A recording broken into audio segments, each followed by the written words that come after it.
उस समय तो ठीक था, वो बाद में आना शुरू हुआ। हाँ भाई।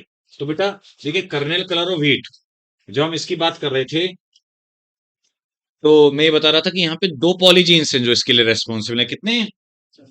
To polygenes.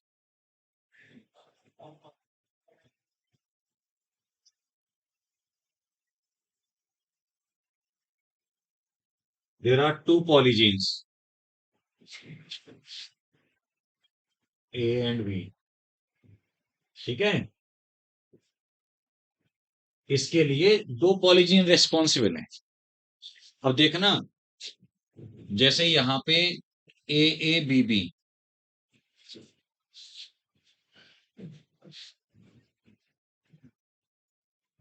इनका हमने क्रॉस कराया, ये पेरेंट्स लिए। क्या लिए ये?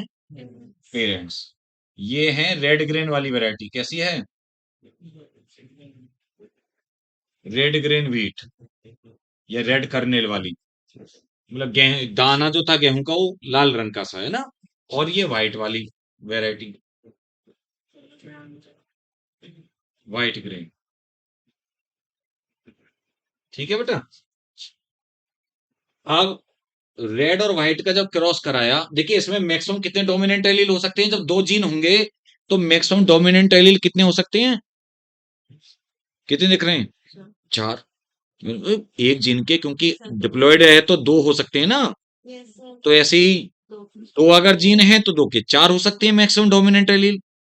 तो ये चारों के चारों, अगर पता है रेड कलर होने के लिए रेस्पॉन्सिबल चारों हैं ये बराबर, यानी चारों एलील 25-25% कंट्रीब्यूट कर रहे हैं। अगर इनमें से चारों में से, देखो जब एक भी डोमिनेंट एलील नहीं है तो व्हाइट आ गए। मतलब दिमाग में रखो कि जितने डोमिनेंट एलील आएंगे उतना ही कलर आएगा। अगर मान लो तीन डोमिनेंट एलील आएंगे तो थोड़ा कम रेड आएगा, 75% रेड आएगा। अगर दो डोमिनेंट एलील आएंगे तो थोड़ा इनके बीच का सा आएगा, है ना, इंटरमीडिएट। 50% रेड कलर सा आएगा, मतलब 50% नहीं आएगा, ये कह सकते हो आप।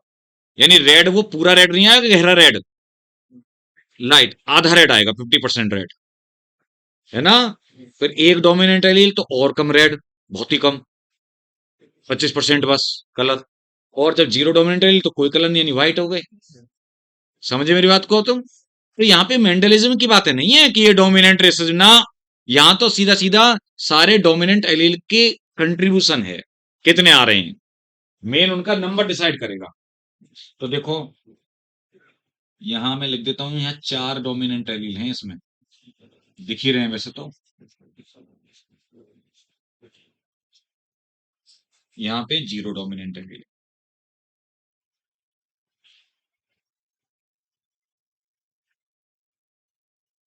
ठीक है ना। तो इनका जो गैमेट बनेगा वो क्या बनेगा बेटा? A B. और इसका वाले का गैमेट जो बनेगा वो क्या बनेगा बेटा? Small A B.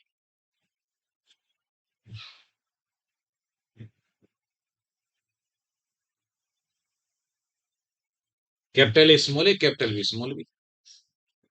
ये बन गया है ना। तो पता है, जैसे पहले तो हम लोग ये बोलते थे कि भाई येलो राउंड का जब क्रॉस कराते थे मेंडलिज्म में, याद करो, ग्रीन लिंक्ड से, तो बच्चे कैसे आते थे? येलो राउंड आते थे सारे के सारे। यहाँ पे ऐसे कोई मतलब नहीं है कि रेड का व्हाइट से कराया तो बच्चे रेड आएंगे ना।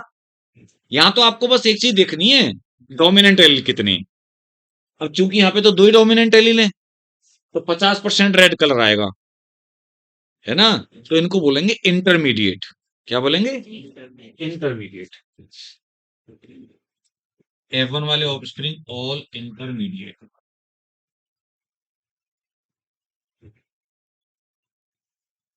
यानी 50% रेड, है ना, कलर।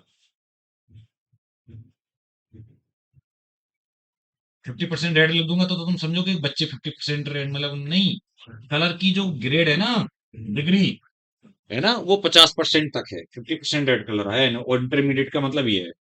अब इसकी सेल्फिंग करा दी बेटा।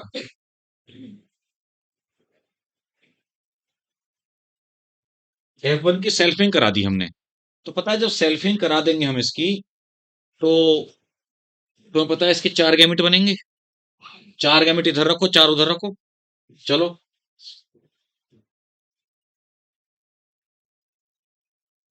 Cross with capital small.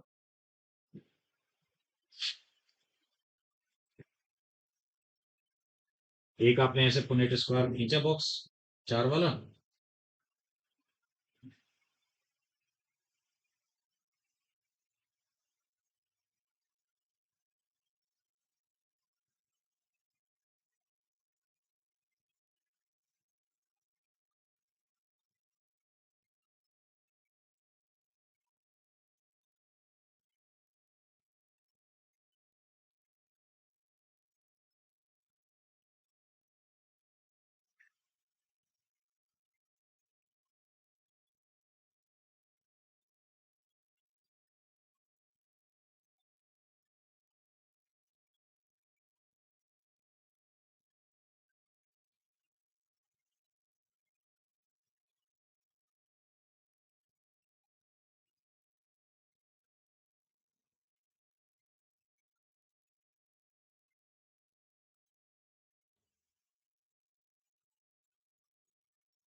बनाना तो ऐसे ही है, वो तो सेम बेटा है ना, जैसे वो मेंडल में नहीं बनाते थे, वो तो सेम ही बनेगा।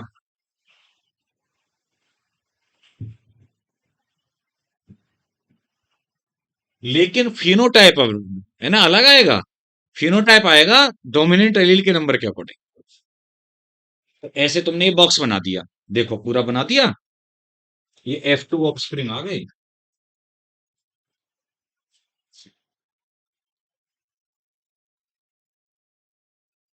देख लो ये जेनेटिक्स की वो है कि हमारे इसमें कि तुरंत बोर्ड भर जाता है ना, एक एक अप्लाई कर वो है ना, उसमें ही पूरा बोर्ड भर गया।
लिख लिया बेटा।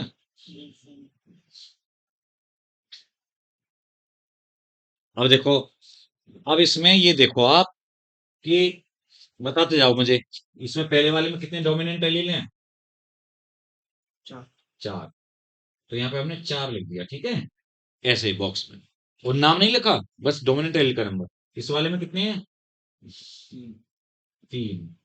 इस वाले में तीन। इस वाले में दो। तीन, है ना बेटा, ऐसे लिखते जाएंगे, दो, दो, एक, तीन, दो, दो, एक, दो, एक, एक, जीरो, ऐसे। ये है मेन चीज है ना हमारा यहाँ पे। अब इसका जो रिजल्ट है, F2 का जो रिजल्ट क्या रहा, तो हम यहाँ पर बोलेंगे बेटा, एक तो नंबर ऑफ डोमिनेंट एलील्स, एक ये हेड वो लिखेंगे, नंबर ऑफ डोमिनेंट एलील्स। एक हम लिखेंगे फिनोटाइप, और एक रेशियो, फिनोटिपिक रेशियो जो आएगा ना, नंबर कितना आएगा। तो देखो,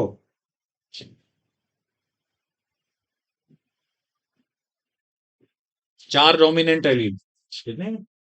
चार, तीन, दो, एक, जीरो। ऐसे तो है चार, मैंने पांच तरीके के आए टोटल।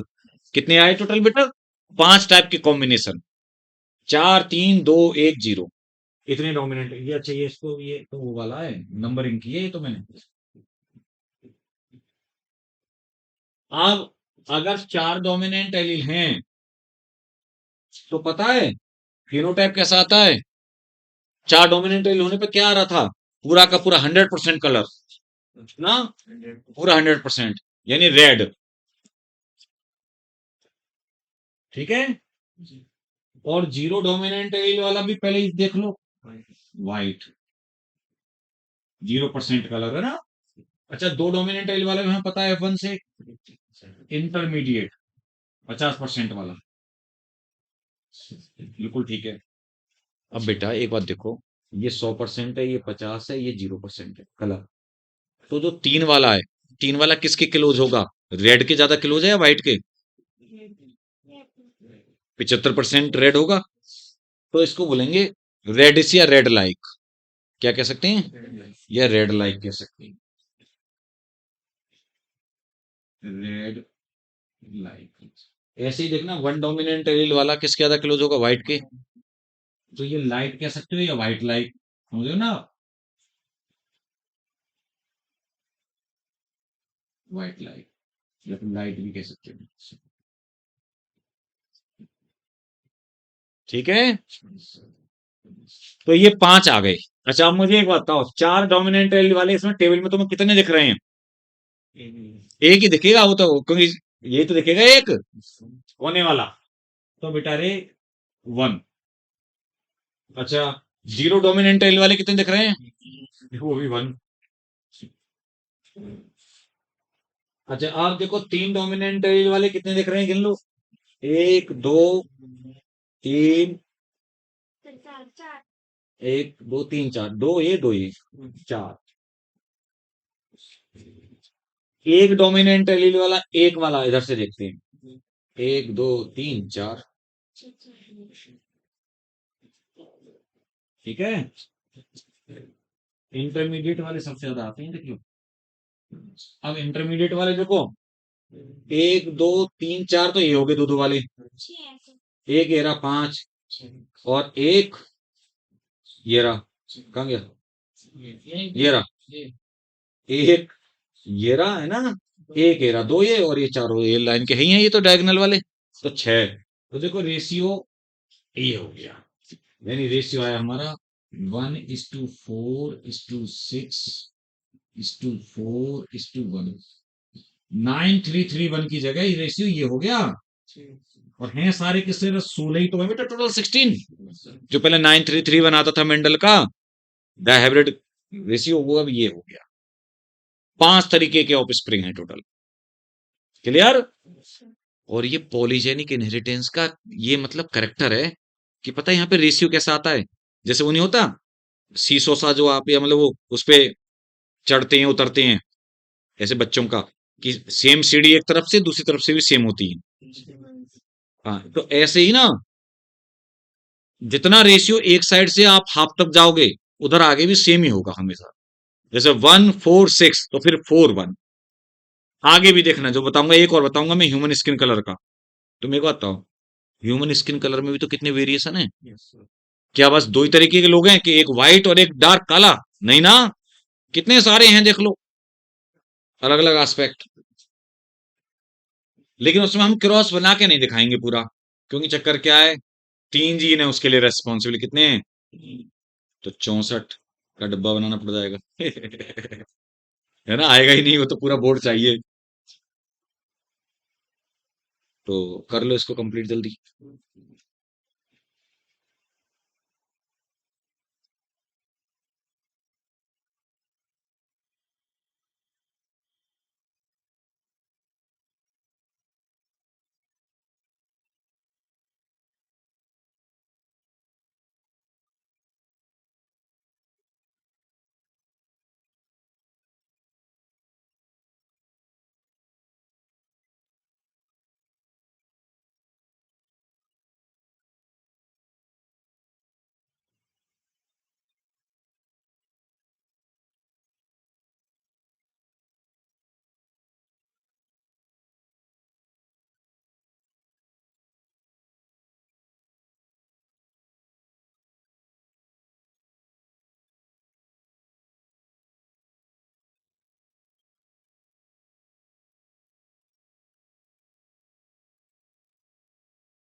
ये तो हटा दूं सर काम में।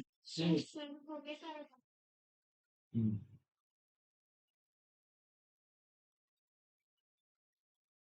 अब तुम्हारी समझ में आ गई ना पॉलीजेनिक क्या है? यानी सीधा सीधा नंबर ऑफ डोमिनेंट एलील देखना है।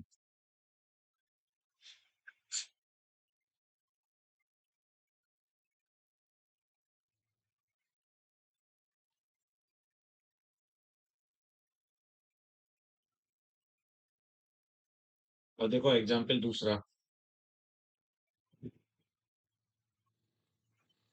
Human skin colour.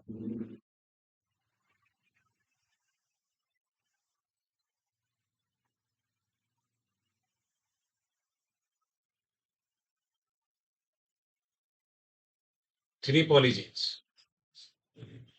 A B and C, मतलब तो नॉर्मल लेने के लिए सिंबल है ना, एबीसी ले लेते हैं हम लोग। तो इसके लिए 3 पॉलीजेन रेस्पॉन्सिबल है बेटा। अब आप देखेंगे,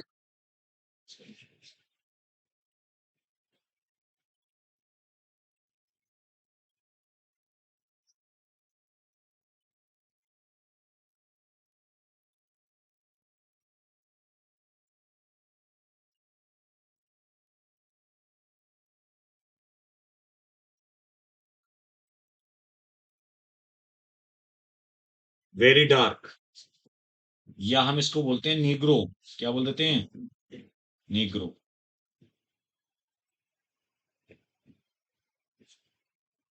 या वेरी डार्क को आप डार्क ब्लैक भी कह सकते हो, डार्क ब्लैक है ना।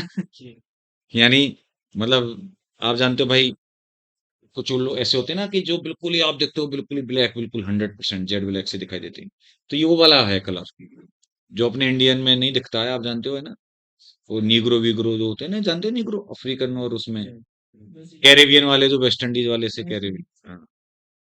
और बेटा इसके अलावा ये है वाइट स्किन वाला, वाइट या एल्बिनो। एल्बिनो टाइप की स्किन होती है ना एकदम वाइट। ठीक है। अच्छा, इसमें आप जानते हो कितने डोमिनेंट एलील हैं? 6 डोमिनेंट एलील।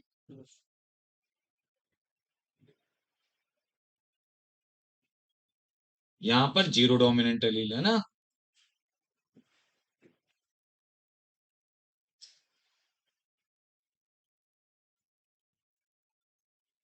तो जब आप देखेंगे इसका वो कराया, तो देखिए गैमेट बने कौन कौन से, ए बी सी। एक ही गैमेट बनेगा,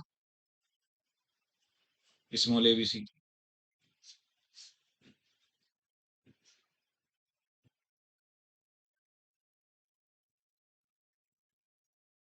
कितने F1 में जो आए, कितने आए इनमें डोमिनेंट एलील? 3 डोमिनेंट एलील आ रहे हैं ना टोटल, देखो। Capital A, small A, capital B, small b, capital C, small c. तो 3 डोमिनेंट एलील वाला इन दोनों के बीच का आएगा, तो उसको बोलेंगे इंटरमीडिएट। और उसको एक नाम देते हैं मुलेटो। यानी वो डार्क, 50% डार्क होगा, 50% लाइट सा होगा। हाँ।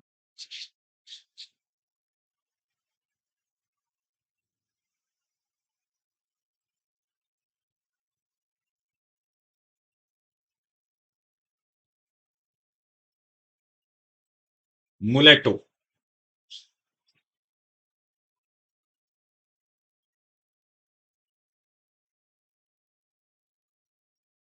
ये नाम है यहाँ पे इसका F1 का।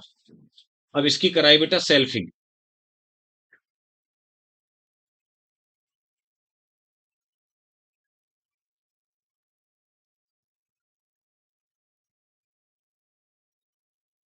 अच्छा, डीए का मतलब क्या मैं लिख रहा हूँ यहाँ पे? डोमिनेंट एलील है ना, 3 डोमिनेंट एलील है। डी, ऐसे रख दो, ऐसे की ध्यान से। तो बेटा इसकी सेल्फिंग करा दी, सेल्फिंग ऑफ F1।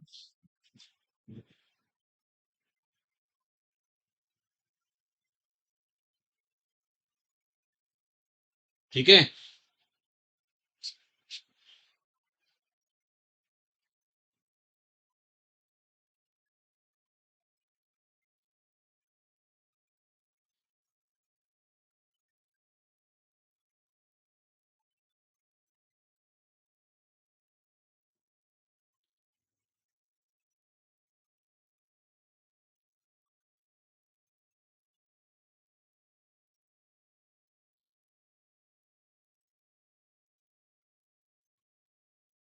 तो इनकी उस एलपी में 8 गैमेट बनेंगे, आप जानते हो 8 गैमेट, 8, 64 बच्चे।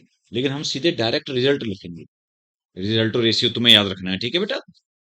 F2 result.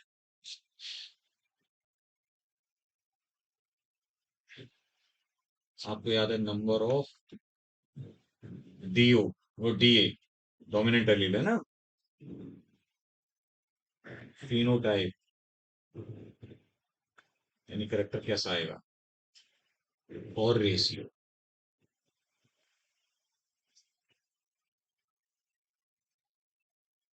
6 5 4 3 2 1 0। भाई डोमिनेंट एलील का नंबर कितना कितना हो सकता है? 6 5 4 3 2 1 0। तो जीरो भी है, इसका मतलब 7 टाइप के आ जाएंगे। देखो जितने हमेशा डोमिनेंट एलील होते हैं ना, उससे एक ज्यादा एक्स्ट्रा होता है जो फिनोटाइप होता है। तो 6 टाइप के मतलब है ना, 6 डोमिनेंट एलील तक, तो एक एक्स्ट्रा आ जाएगा, कितने आ जाएंगे? 7 टाइप के। तो बेटा 6 डोमिनेंट एलील वाला कैसा होगा? आपको पता है, वेरी डार्क या नीग्रो।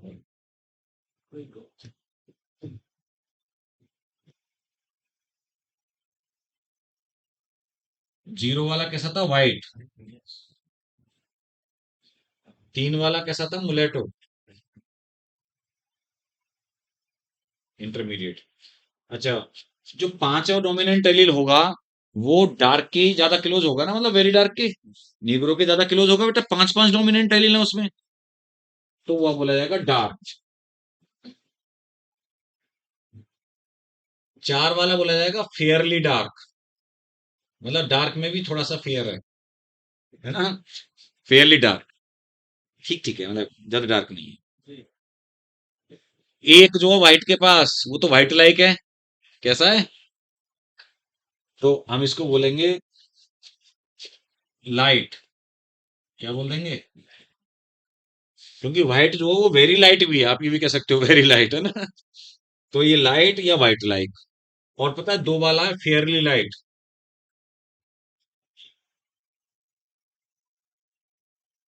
मतलब बहुत ज्यादा लाइट नहीं है ना, फेयरली मतलब ठीक ठीक लाइट है। तो अच्छा, इंडियंस पता है किस वाले ग्रुप में पाए जाते होंगे, ज्यादातर बताओ? हम लोग ज्यादातर ये जो है ना, ये जो कैटेगरी है ना, इंडियंस इस कैटेगरी को ज्यादा लाइक करते हैं, मतलब में पाए जाते हैं। ना तो हम ये एक वाले तो अंग्रेज टाइप के वैसे हो गए, वो हो गए। जीरो वाले तो खैर एक तरीके से बीमारी हो गई, कंडीशन, वाइट होना कोई है ना, वो नहीं है गोरापन। हम लोग इन्हीं तीनों में आते हैं, इन्हीं में हम लोग में शेड है अलग अलग, इनमें हम लोगों में शेड है ना, जो जिसमें चारे समझ लो साउथ इंडियन वाले से हो गए। ये जो दो वाले से हैं, ये जो हम लोगों में अगर कोई ज्यादा जो साफ से हैं, या जो पहाड़ी वहाड़ी रीजन वाले हैं ना, वो हो गए पहाड़ी एरिया वाले। और 3 वाले जो ज्यादातर हम लोग हैं, उसी में शेड है, मैंने होता ना अलग अलग। आप ये तुम सीधे लिख लोगे जो मैं बता रहा हूँ, है ना, क्योंकि हम कहीं वो तो है नहीं हमारे पास पुनेट स्क्वायर्स में देख करके ढूंढेंगे, लेकिन हमें पता है कि क्या रेशियो होता है। ये तो हमेशा एक ही आता है, आप जानते हो ना।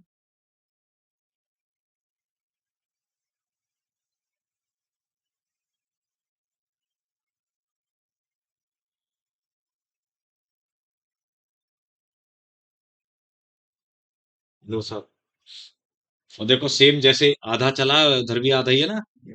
1 6 15 20 15 6 1। और आप इनको जोड़ करके भी देख लीजिए,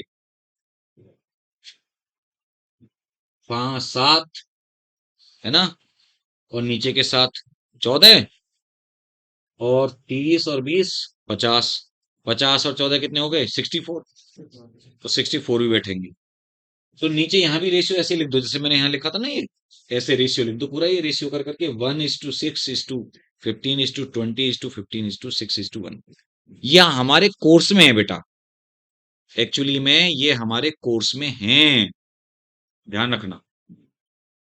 ट्राई हाइब्रिड क्रॉस मतलब ये वाला भी कोर्स में हमारे ह्यूमन स्किन कलर एनसीईआरटी में गिवन है। मतलब वो उन्होंने ज्यादा उसके बारे में नहीं लिया, उस पैराग्राफ में उन्होंने बता रखा है कि ह्यूमन स्किन कलर उसमें आता है। तो और तुम्हारी नजर में कुछ ऐसे आ रहे हैं तुम्हें जो सोच सकते हो कि और कौन कौन से पॉलीजेनिक करेक्टर होते होंगे,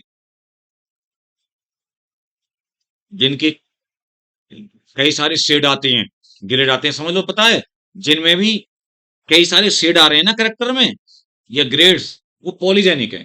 मैंने बता नहीं था अभी, हाइट इंसान की, इंटेलिजेंस, दिमाग सबका अलग अलग है नहीं है, तो बहुत बहुत जीन इनके लिए रेस्पॉन्सिबल होते होंगे, है ना।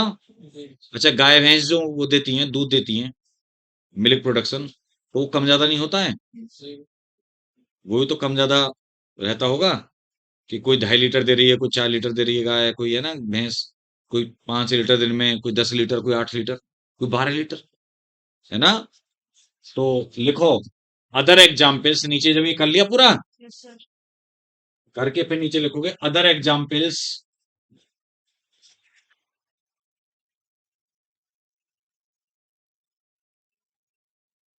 आर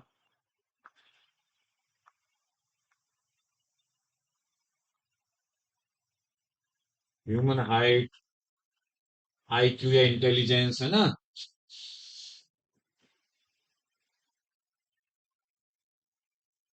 मिल्क प्रोडक्शन, ना, milk production in cattles, etcetera. Eye colour नहीं हो सकता बेटा, आई कोई ज्यादा वो थोड़ी होते हैं, ब्लैक और ब्राउन ही होते हैं, उसी में शेड अलग अलग बोल दी जाती है वो बेटा, वैसे होते ब्लैक ब्राउन ही है। तुम कह दो किसी की हरी आंख है, इसकी ब्लू आईज है, ऐसा होता नहीं है, है ना। और वो तो मूवीज में, उनमें तो आप जानते हो कि वो लेंस लगा के कैसे भी कर लो, कॉन्टेक्ट लेंस से लगा के कैसे भी कलर कर लो, नहीं तो ये आयरिस का उसका वो ब्लैक होता है, उसी में किसी किसी की बोल देते हैं कंजी सी आंखें हैं, वो भाई थोड़ी है ना, ब्राउन ब्राउन सी, ज्यादा लाइट ब्राउन होती हैं, वो लगती हैं। वैसे हल्की ब्राउन तो हमारी होती ही, बिल्कुल डार्क ब्लैक नहीं होती ज्यादातर, है ना। नहीं तो अलग से दिखेंगी, डार्क ब्लैक तो अगर होंगी ना, तो बिल्ली की तरह अलग से थोड़ी दिखेंगी। तो बेटा ये बात समझ गए, ये पॉलीजेनिक इनहेरिटेंस की बातें खत्म हो गई, ये पूरा एस्पेक्ट हमने आपको पढ़ा दिया। अब देखो, इसके अलावा आपको दे रखा है क्रोमोसोमल थ्योरी ऑफ इनहेरिटेंस वगैरह बताते हैं इसके बारे में, है ना?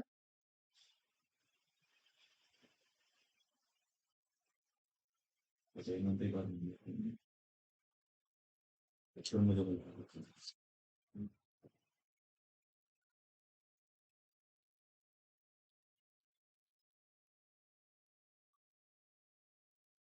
और ये कॉम्बिनेशन है, dense side determination.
Chromosomal theory of inheritance.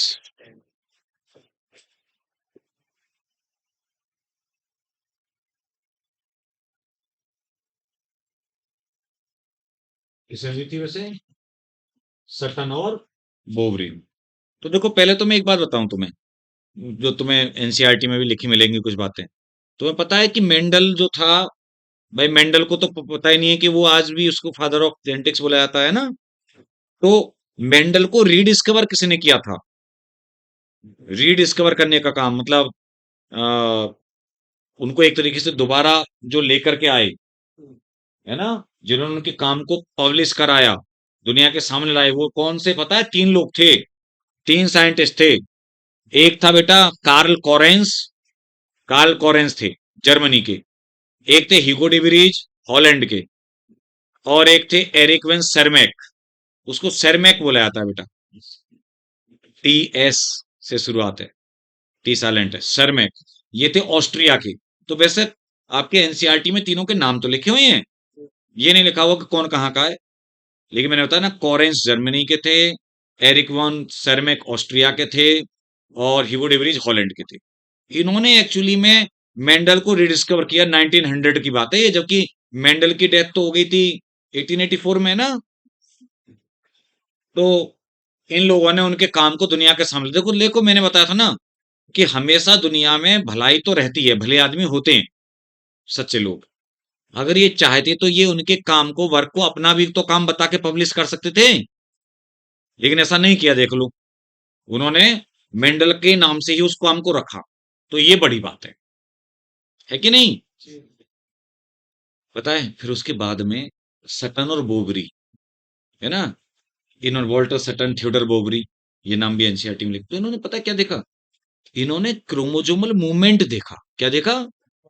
Chromosome actually में होता क्या है बेटा, तुम जानते हो सेल डिवीजन में एनाफेज होती है एक। क्या होती है स्टेज? एनाफेज।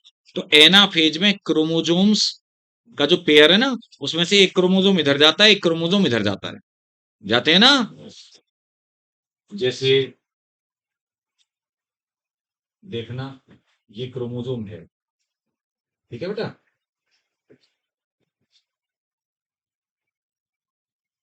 ये तो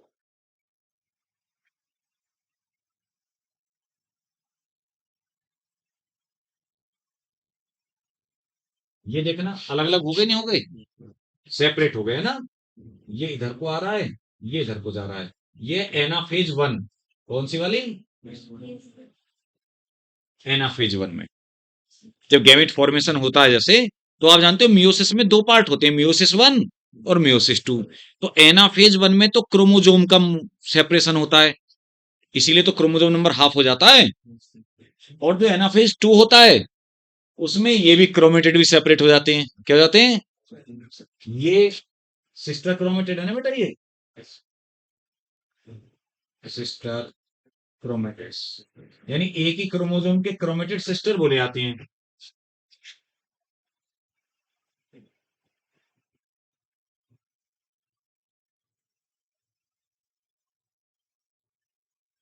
लो, है ना, ये क्रोमेटिड का सेपरेशन हो गया।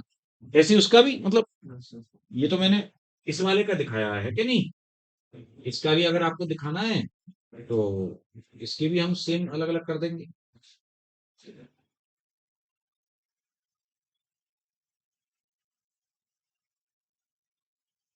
ये भी अलग अलग हो गया है ना, रिवीजन।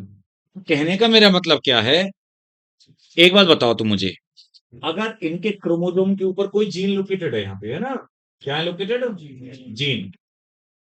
ये जो पॉइंट है, यहाँ पर जीन्स होते हैं लोकस पे, तुम्हें याद है, बता चुका हूँ इस सब में।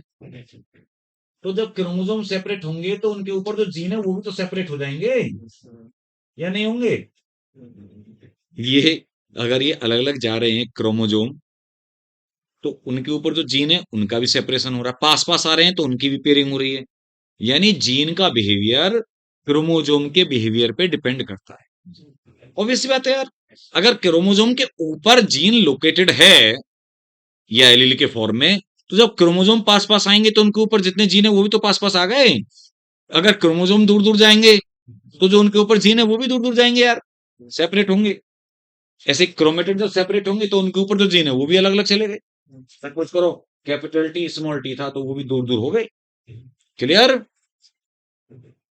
तो इन्होंने इसी इसको बोलते हैं पैरेललिज्म। क्या होती है पैरेललिज्म? देखो यहाँ पे एक बात बोल देते हैं इनके अकॉर्डिंग,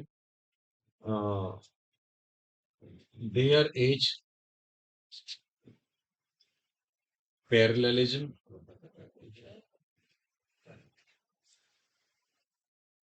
पैरेललिज्म डबल एल पहले आना चाहिए ना, I think. Parallelism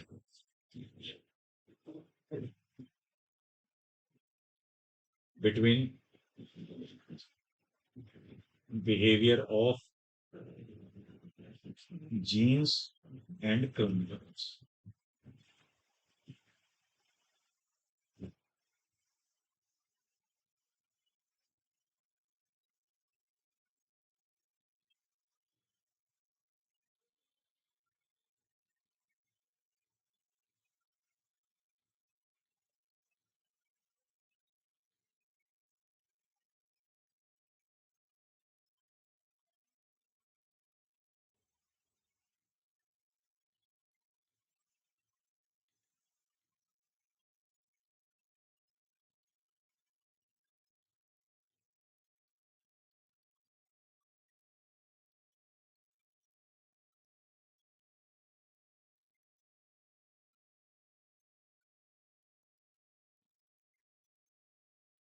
Separation and pairing of factors genes occur along with separation and pairing of chromosomes.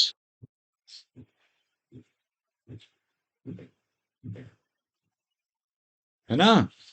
मतलब जैसे जैसे साथ साथ होते ना बेटा, तो सटन और बोबरी ने क्या किया, इसी जीन्स के और क्रोमोसोम के बिहेवियर को देख के ना कि ये पैरेलल होते हैं, इसको मेंडलिज्म के साथ में मिला दिया, यूनाइट कर दिया। मेंडल के जो है ना लॉज हैं उनके साथ में बेटा, मेंडल्स लॉ के साथ में मिला के, और उसको कंबाइंडली क्या बोला, क्रोमोजोमल थ्योरी ऑफ इनहेरिटेंस। ठीक है, देखो ये लाइन एनसीईआरटी में लिखी मिलेगी आपको, है ना, लास्ट में ये लिखी मिलेगी कि उन्होंने किसको कंबाइंड कर दिया बेटा, United the knowledge of this segregation या है ना of chromosome along with Mendelian inheritance and termed as chromosomal theory of inheritance। मिल गया? हाँ लाइन है देखो, उसमें साफ साफ लाइन मिलेगी, एनसीईआरटी भी अगर है तो, लेकिन एनसीईआरटी लेके नहीं बैठते सब लोग जाते हैं। Sutton united the knowledge of the last line, chromosome segment Mendelian principle and called it chromosomal theory of inheritance, है नहीं लाइन? तो ये, और ये दिखाया नहीं कलरफुल कलरफुल करके, वही दिखाया मैंने ये, समझ गए ना आप कि वो पेयर में है, ये पूरा क्रोमोसोम का पेयर है। पहले होमोलोगस क्रोमोसोम का ये क्या था, ये तो पेयर था, और उस क्रोमोसोम के पेयर से क्रोमोसोम सेपरेट हो गए, उनके ऊपर जीन थे वो भी सेपरेट हो गए, फिर एनाफेज 2 में बेटा उनके एक क्रोमोसोम के क्रोमेटिड सेपरेट हो गए, उनके ऊपर जीन भी सेपरेट हो गए। ये कहानी होगी साहब। अब हम बात करेंगे नेक्स्ट एस्पेक्ट की, जो कि है लिंकेज, लिंकेज एंड रिकॉम्बिनेशन, है ना, इसकी बात करेंगे।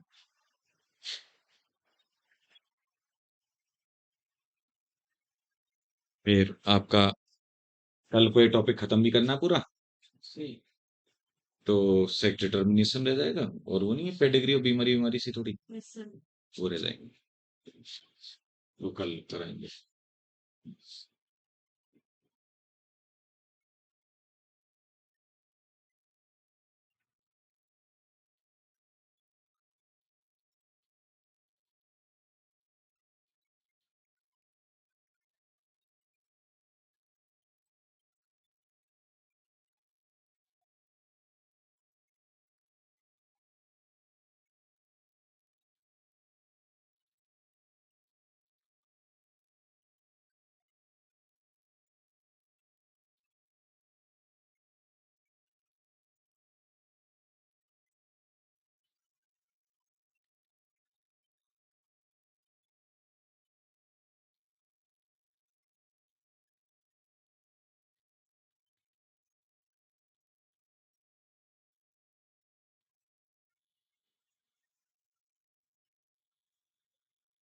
देखो पहले इससे एक बात पहले और ये बता दूं ना कि क्रोमोसोमल थ्योरी ऑफ लिंकेज का एक्सपेरिमेंटल वेरिफिकेशन किसने किया था?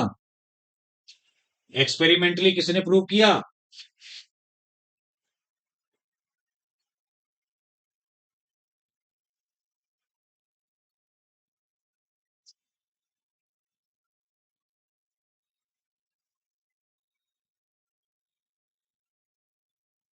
पीएच मॉर्गन ने। किसने किया था? मॉर्गन ने। उसने वर्क किस पे किया था? ड्रोसोफिला पे। फ्रूट फ्लाई होती है ना ड्रोसोफिला। मिला। Worked upon fruit fly Drosophila. तो बेटा रे देखो एक क्वेश्चन ये भी आ जाता है, वहां पे लिखा भी है कि ड्रोसोफिला सुइटेबल मटेरियल क्यों था मॉर्गन की स्टडी के लिए, है ना? ड्रोसोफिला, देखो उधर लास्ट में देखो लिंकेज के ऊपर लिखा हुआ होगा, मेरे का पैराग्राफ लिंकेज के जस्ट ऊपर।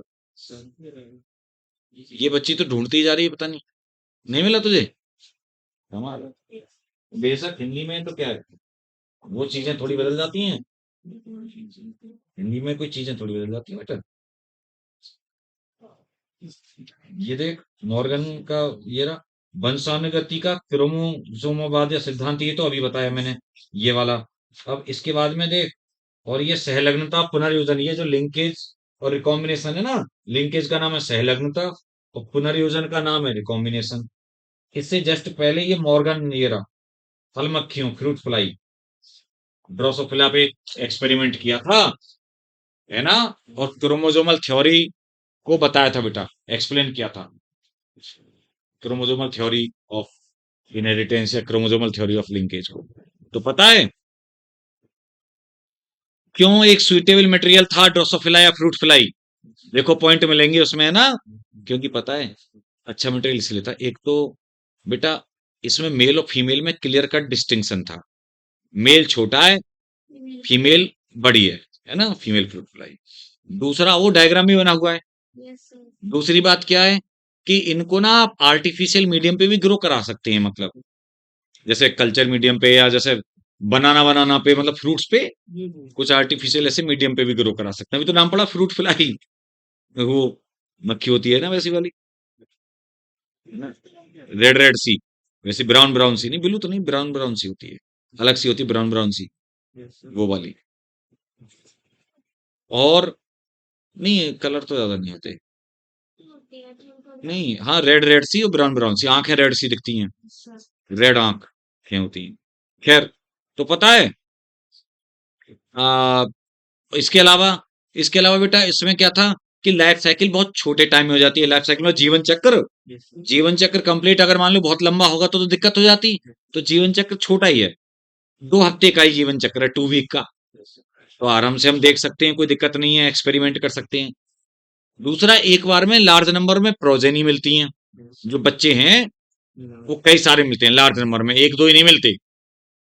और इसके अलावा बेटा उनमें क्लियर कट मतलब कुछ ऐसे करेक्टर भी हैं जो कंट्रास्टिंग ट्रेट हैं, जो कि आसानी से दिख सकते हैं, लो पावर माइक्रोस्कोप से भी दिख जाएंगे। तो ये सारे पॉइंट गिवन हैं आपको, जिनकी वजह से ये एक बहुत ही अच्छा मटेरियल साबित हुआ स्टडी के लिए। बहुत ज्यादा स्टडी की गई है इस पे, ड्रोसोफिला पे। नाम तो सर ड्रोसोफिला, लेकिन है एक मक्खी, है ना? Fruit fly. तो बेटा लिंकेज एक्चुअली में अगर ये बात की जाए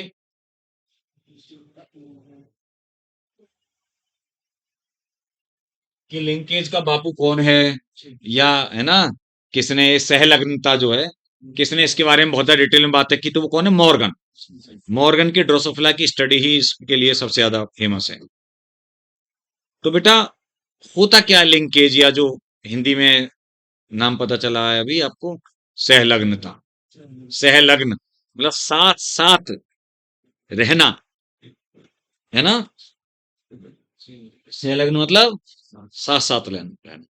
तो देखो ध्यान से सुनो मेरी बात, ऐसे जीन्स जो सेम क्रोमोसोम पर पाए जाते हैं, क्या बोले जाते हैं? Linked genes. आपस में जुड़े मतलब साथ साथ हैं। एक और तो अभी नहीं बात की हमने कि जब क्रोमोसोम जा रहे हैं इधर से उधर, तो उनके ऊपर जीन भी जा रहे हैं, ये क्रोमेटेड जा रहे हैं तो उनके ऊपर जीन भी जा रहे हैं।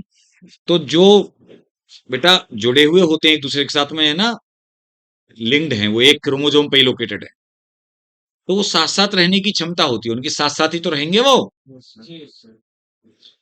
अलग अलग पता कब होंगे, मतलब बच्चों, हाँ, बच्चों में भी साथ साथ रहने की क्षमता होगी।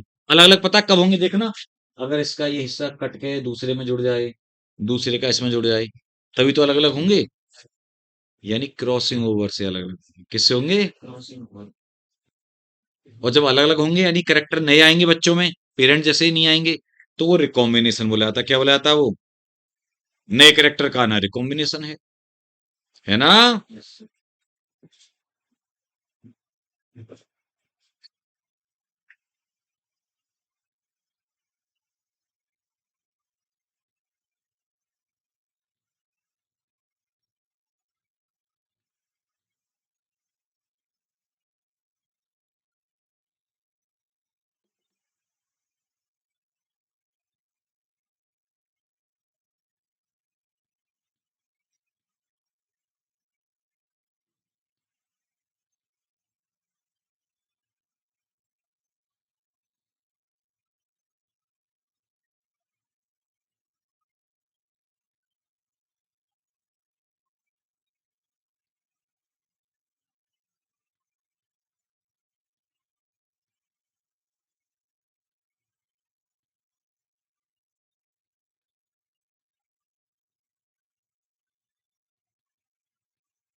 व्हेन पेरेंटल करेक्टर्स या ट्रेट्स, जब जो पेरेंट्स में करेक्टर हैं, ट्रेट हैं, वो बच्चों में भी जाने की, है ना, कोशिश करते हैं, साथ साथ रहने की उनकी क्षमता होती है, रहते हैं, उसको क्या बोलते हैं हम, लिंकेज, है ना। ये बात अलग है कि लिंकेज हमेशा पूरा नहीं होता, कंप्लीट नहीं होता, क्योंकि अगर कभी कंप्लीट लिंकेज हो गया ना, तो बच्चे फिर बिल्कुल माँ बाप की तरह ही आएंगे, बिल्कुल सेम, कोई नया करेक्टर नहीं आएगा। तो नया करेक्टर लेके कौन आता है, रिकॉम्बिनेशन।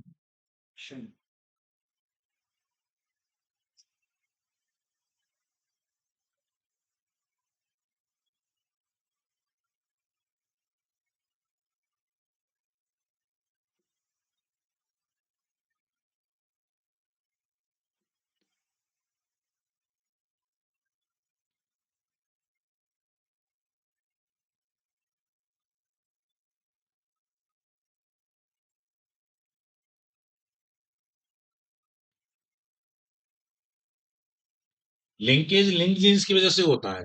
और लिंक जीन्स कौन होते हैं बेटा, genes present upon same chromosome.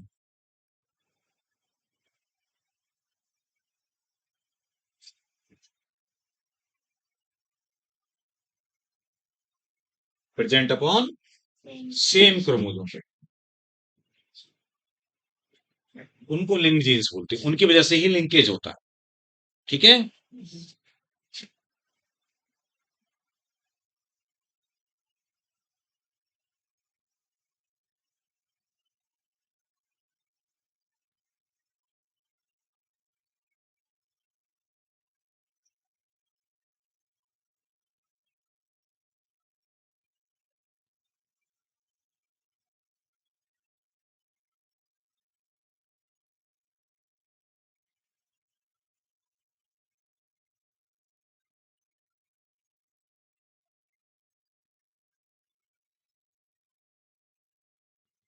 तो सारे लिंक जीन मिलके ना एक क्रोमोसोम पे, उस पे जो होते हैं, वो बोले जाते हैं लिंकेज ग्रुप।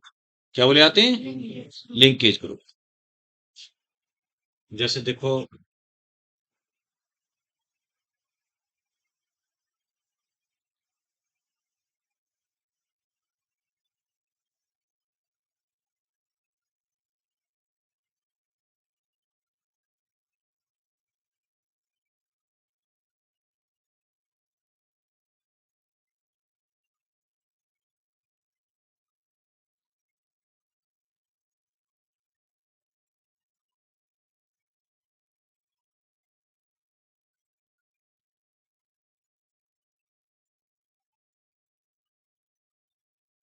ये वन लिंकेज ग्रुप हो गया।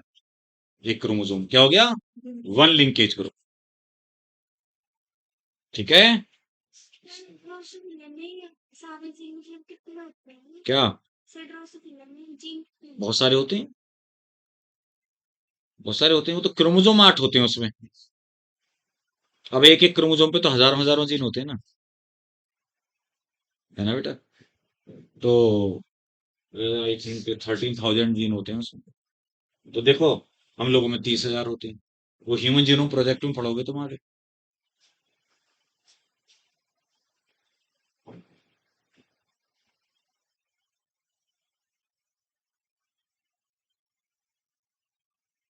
नंबर ऑफ लिंकेज ग्रुप्स पता है इजिकल टू क्या होता है? हैप्लॉइड नंबर ऑफ क्रोमोसोम कितना? क्योंकि तुम जानते हो जो दूसरा क्रोमोसोम है ना, वो तो सेम ही होता है ना। अरे होमोलोगस पेयर जो होता है उसका दूसरा तो क्रोमोसोम सेम होता है। अब जैसे कि देखना, जैसे एग्जाम्पल इन ड्रोसोफिला, किसमें बात करें? फ्रूट फ्लाई में। ड्रोसोफिला में 2n इजिकल टू कितना है? 8 है, 8 क्रोमोसोम है ना बेटा? तो इसका मतलब हो गया n इजिकल टू कितना हो गया? 4। तो आगे लिख देंगे 4 लिंकेज ग्रुप। कितने हो गए? 4 लिंकेज ग्रुप। फाइसम सेटाइवम ले लेते हैं, है ना? इंपॉर्टेंट इंपॉर्टेंट बता रहा हूं, है ना? इसमें 2n इजिकल टू कितना है? 14। तो n इजिकल टू कितना हो गया? 7। तो 7 लिंकेज ग्रुप हो गए, समझे? ह्यूमंस में कितना है? कितने क्रोमोसोम होते हैं? 46। तो n इजिकल टू कितना हो गया? तो 23 लिंकेज ग्रुप हो गए। समझ गए बात को आप? समझ गए नहीं समझे? हम लोगों में 23 अलग अलग टाइप के वो हैं क्रोमोसोम्स के ग्रुप। हर एक अपने आप में एक लिंकेज ग्रुप है, यानी हर एक क्रोमोसोम पर जितने भी जीन हैं वो उसके लिए लिंक्ड है नहीं है? वो जिधर जाएगा उधर ही तो जाएंगे, वो साथ साथ जाएंगे। बस यही लिंकेज है, एकदम सिंपल, है ना? एकदम सिंपल बात है। लेकिन मैंने बताया लिंकेज को डिस्टर्ब कौन करेगा? Crossing over. इनको दूर दूर करेगा जो, वो करेगा क्रॉसिंग ओवर। और उसकी वजह से आते हैं रिकॉम्बिनेशन। हाँ वो तो अलग चीज है। वो तो कभी भी ऐसे ही होता रहता है, म्यूटेशन तो आगे आएगा ना, है ना? तू तो ऐसे बोले एक शब्द कहीं कुछ है ना कि याद आया, ये भी तो हो जाता है या वो है ना। वो यहाँ पे थोड़ा ही है लेकिन बेटा, है ना? वो तो आ जाएगा। म्यूटेशन तो बहुत टाइप के हो सकते हैं बेटा, कभी भी हो सकते हैं।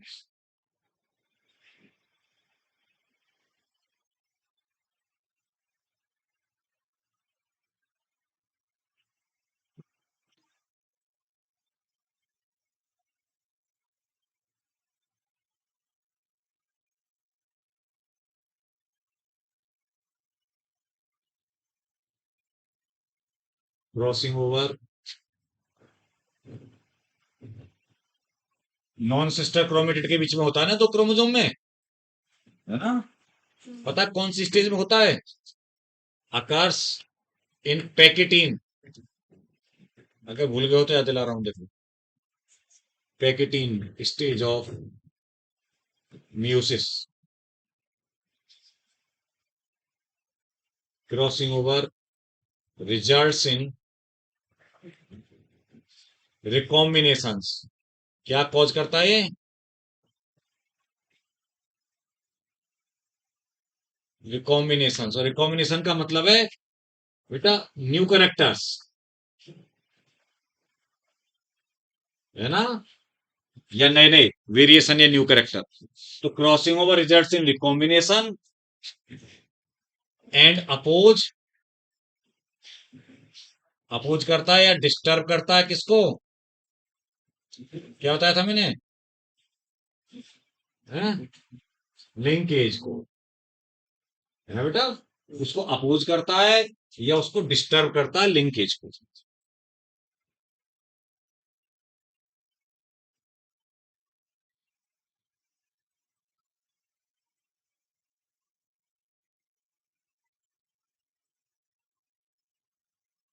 देखो लिंकेज स्ट्रेंथ की फॉर्मूला याद रखना है मतलब जरूरी।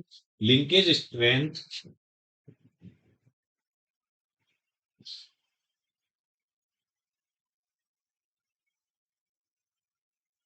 Is inversely proportional to distance between the gene.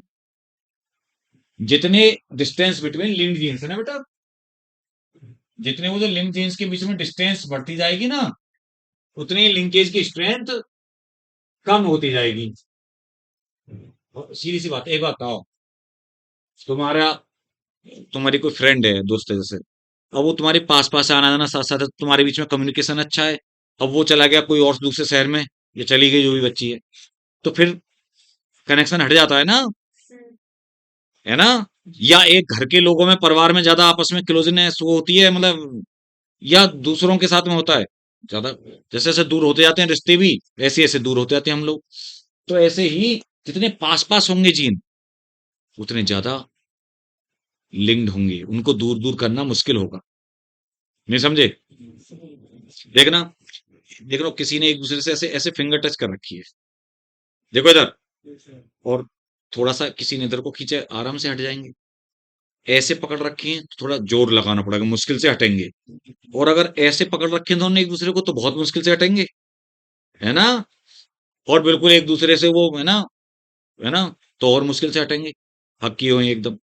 तो मेरे कहने का मतलब क्या है, समझ रहे ना आप? जितनी दूरी बढ़ती जाएगी जीन्स के बीच की, उतना ही उन्हें आसानी से हटाया जा सकता है, यानी उतना ही क्रॉसिंग ओवर के चांस बढ़ जाएंगे। तो इसीलिए linkage strength inversely proportional to distance between gene, और inversely proportional to crossing over या रिकॉम्बिनेशन, है ना।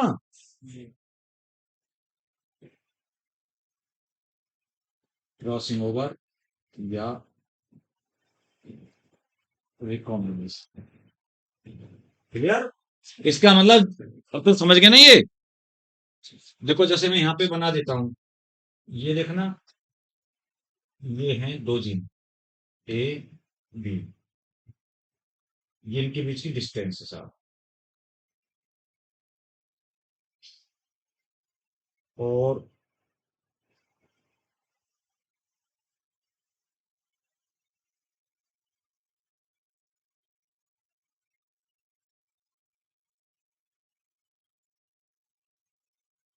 एक ये हैं एक्स, एक्स वाई तो नहीं, बिना बात की, चलो जी, पी क्यू ले लो, क्रोमोसोम होते हैं एक्स वाई टू पे ले लो, पी और क्यू,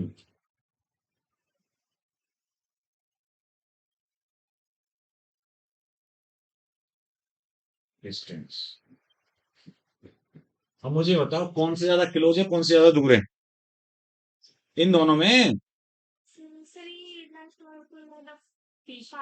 हाँ, हाँ, तो ये जीन पास दूर दूर है ना ये, और ये बहुत पास पास है, तो यहाँ पर लिंकेज स्ट्रेंथ काफी कम होगी, है ना।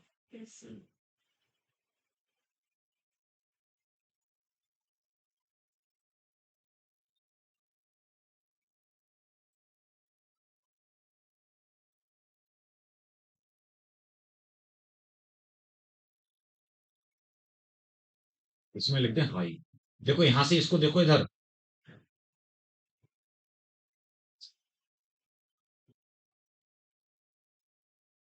यहां से रिलेशनशिप आया नहीं आया क्लियर कट? ये तो तुम जानते हो, फिजिक्स केमिस्ट्री पढ़ते हो, कि इनवर्सली प्रोपोर्शनल है, तो जैसे जैसे डिस्टेंस यहाँ पे कम डिस्टेंस है तो ज्यादा लिंकेज हो गया, यहाँ पे डिस्टेंस ज्यादा है तो कम लिंकेज हो गया। क्लियर कट है?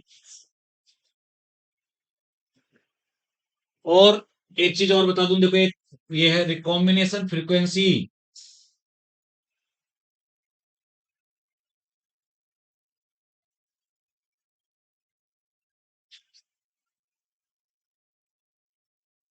रिकॉम्बिनेशन फ्रीक्वेंसी निकालने का, है ना, क्या तरीका है? Formula is equal to total number of recombinants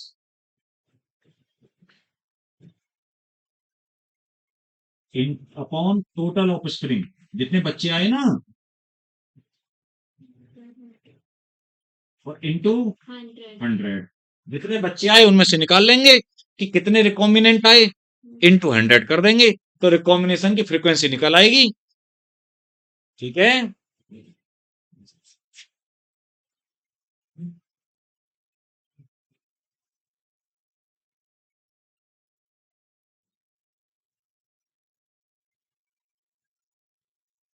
चलो वो तो बाद में बताऊंगा, देखते हैं उसका हो रहा है। तो पता है, यहाँ पे एक चीज और ध्यान रखेंगे आप, देखो एनसीईआरटी अपनी खोल लो ये सब चाहो तो। मॉर्गन ने एक्चुअली ड्रोसोफिला में सेक्स लिंकेज के केस देखे, सेक्स लिंकेज के केस देखे ड्रोसोफिला में। देखो वो जो क्रॉस बने हुए हैं दो, एक तो है टाइटली लिंक्ड जीन्स का, एक है लूजली लिंक्ड जीन्स का। मिल गया? मिले क्रॉस नहीं मिले? हाँ, कहाँ देख रहे हो? लाओ दिखाओ। टाइट लिंक और लूज लिंक वाले ही नहीं मिले तुम्हें? ये क्या है? ये दोनों क्रॉस। हाँ, ये टाइट लिंक वाला, ये लूज लिंक वाला है। तो पता है, मॉर्गन ने बेटा एक तो देखा, ये बताया कि जैसे मैं बता रहा था ना अभी ये डिस्टेंस वाली बात पे, सेक्स लिंकेज देखा। सेक्स लिंकेज मतलब जो सेक्स क्रोमोसोम पे लोकेटेड है ना जीन, एक्स और वाई, वो जो एक खाली सा बना हुआ है ना ऐसे, वो वाई क्रोमोसोम दिखाया है। शुरू में देखो मेल में एक वाई क्रोमोसोम भी दिखाया होगा, एक्स एक्स है दो और एक एक्स वाई है ना? तो पहला वाला ये पता है दो क्रॉस है, ये देखो आज तक ये कभी कोई बच्चा समझ नहीं पाया, नहीं तो ये देखो दो क्रॉस, दो हैं ये क्रॉस ऐसे पैर दिखा रखे हैं वर्टिकली। पहला वाला है, पहला वाला हाफ देख रहे हो आप, पहला वाला है टाइटली लिंक्ड जीन्स के लिए। टाइट लिंक का मतलब है वो बहुत पास पास हैं। तो देखो क्रोमोसोम पे वो पास पास दिखा रखे नहीं दिखा रखे, है ना? देखो, है ना? दिखा रखे हैं पास पास। वाई और डब्लू जीन, वाई और डब्लू को देखो, तो आप जानते हो वाई और डब्लू, वाई येलो कलर के लिए है बॉडी, और डब्लू है व्हाइट आई के लिए। दो कैरेक्टर हैं, और सामने वाइल्ड टाइप से क्रॉस का, वाइल्ड टाइप का मतलब पता क्या होता है? वाइल्ड टाइप का मतलब होता है डोमिनेंट। वाई प्लस और डब्लू प्लस, ब्राउन बॉडी और रेड आई था ये वैसे रियलिटी में, जब एनसीईआरटी में पढ़ोगे मिल जाएगा वहां पे लिखा हुआ, ब्राउन बॉडी रेड आई। पता है सारे जो बच्चे आए ना जैसे, तो वो डोमिनेंट वाले वैसे आएंगे, तो मेल और फीमेल करके आए। तो पहले हमने मेल लिया था वाइल्ड करेक्टर वाला, तो अब डॉटर उसकी आई है ना F1 में वाइल्ड। फिर इनका जब F2 देखा तुम, तो फाइनल रिजल्ट पे आ जाओ, तो तुम रिजल्ट में क्या देखोगे? वो देखो रेशियो, 98.7% तो पेरेंटल करेक्टर आए, लिखे हुए हैं भैया वहां पे साफ साफ, 98.7% पेरेंटल करेक्टर उसी क्रॉस में लिखे हुए होंगे यार। हाँ, और 1.3% रिकॉम्बिनेंट्स आए, यानी नए करेक्टर आए केवल 1.3%। क्यों इतना ज्यादा लिंकेज क्यों आया? मतलब पेरेंटल करेक्टर इतने ज्यादा आने का मतलब है लिंकेज आया ज्यादा। मैंने शुरू में यही तो बोला था कि जब पेरेंटल करेक्टर साथ साथ रहते हैं वो लिंकेज है। क्यों? क्योंकि वो जीन बहुत पास पास हैं। वो जो दूसरा वाला केस है लूजली लिंक्ड वाला, लूजली लिंक मतलब दूर दूर, तुम देखो उसमें डब्ल्यू और एम दूर दूर लोकेटेड है या नहीं है? तो पता है उनका जो फिर क्रॉस होके फाइनली जो आया रिजल्ट, उसमें थोड़ा ज्यादा रिकॉम्बिनेंट आए हैं, 62.7% तो आए हैं पेरेंटल, और 37.2% आए हैं रिकॉम्बिनेंट। 62.8% पेरेंटल और 37.2%, मतलब 100 में से ही तो घटा दो एक को, तो 37। तो तुम ये मत सोचना कि सर आए तो यहां भी लिंकेज ज्यादा है। मेरी बात ध्यान सुनो, अगर एक ही क्रोमोसोम पे जीन होते हैं ना, लिंक्ड जीन, तो लिंकेज हमेशा 50% से ऊपर आता है। लिंकेज हमेशा 50% से ऊपर आता है, चाहे कितने भी कोने पे हो, लिंकेज 50% से कम नहीं हो सकता, और रिकॉम्बिनेशन 50% से कभी ज्यादा नहीं हो सकता, वो मैक्सिमम 50% तक जा सकता है। तो देखो पहले वाले केस में जब टाइटली लिंक्ड है, तो 1.3% आए नए करेक्टर रिकॉम्बिनेंट, दूसरे वाले में 37.2 बहुत बढ़ गए भाई, है ना? क्योंकि वो दूर दूर हैं, जितना दूर दूर होते गए उनके बीच रिकॉम्बिनेशन के चांस बढ़ते जा रहे हैं, समझे? और नेक्स्ट टाइम बता दूंगा, चलो।